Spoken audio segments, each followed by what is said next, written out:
Well, let's talk now to Professor of Politics at the University of Strathclyde, John Curtice. Thanks very much for being with us on the programme. Let's talk first of all about Boris Johnson's address just on Sunday night. I mean, it's been ridiculed, hasn't it, by many comedians in the UK, some of them taking to social media to do impressions of Johnson, issuing highly contradictory instructions about people going out, not going out, staying home, not staying home. I mean, initially there did seem to be rather a lot of strange mixed messages there that didn't seem to make much sense. There was confusion over the government's recommendation in England that people should be encouraged to go back to work even if they're not working in so-called key industries which we've been keeping open during the course of the last 6 weeks. In his speech, the Prime Minister seemed to imply that activity should begin on yesterday, on Monday, i.e. the day after his speech. It then became evident that actually it's going to be tomorrow, Wednesday. And in fact, the Prime Minister subsequently has almost been purveying two different messages.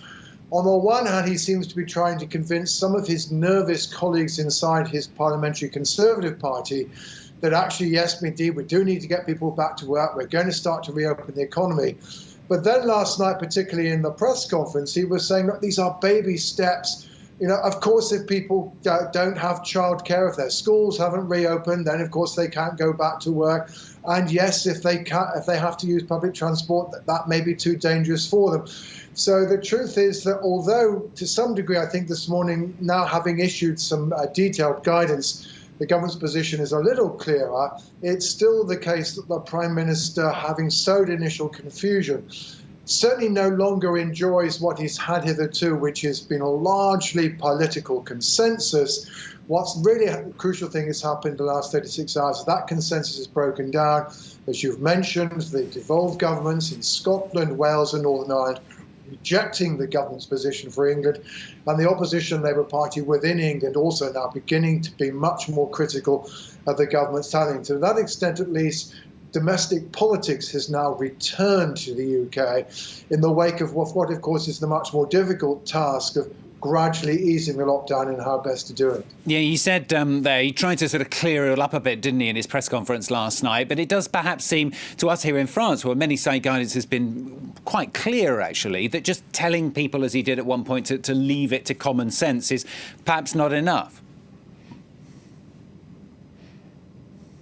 Well, the truth is, of course, is that the pandemic and how you deal with it to some degree is beginning to uncover people's different views about health and health behaviour. If you are on the left politically, you are inclined to the view that health is something that has to be pursued collectively. You're worried about inequality and its impact on health, and that's what you're focused on. On the other hand, if you're on the right politically, as many Conservative MPs are, you tend to be more likely to say that actually this is an issue of individual responsibility.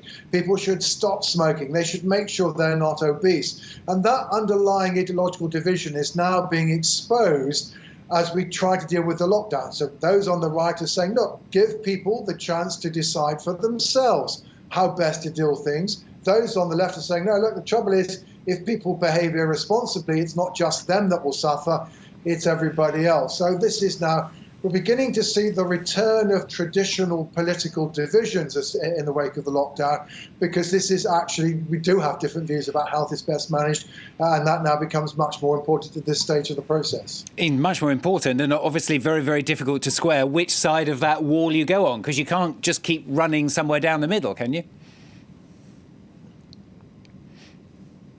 No, absolutely not. And I mean, certainly the crucial now, I think, will be what does happen to the prevalence of cases in England as compared with the rest of the United Kingdom.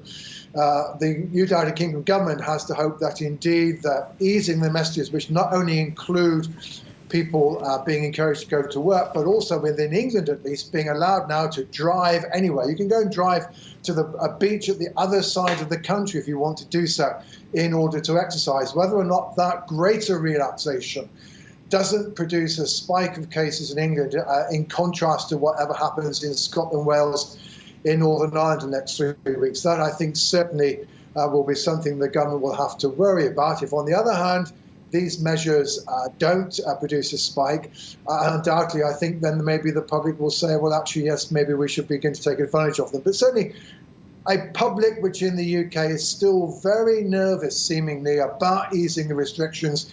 The initial polling showing the public reaction to Boris Johnson's announcement for England suggested that people were inclined to think he was going too far. Now, maybe that mood will change if indeed that things don't get worse, but certainly the government, is now politically in a more difficult position. It is having to make more difficult decisions, and its political opponents will be willing to criticise it if indeed things don't work out in the way that the government hopes. John Curtice, thanks very much. John Curtice from the University of Strathclyde there.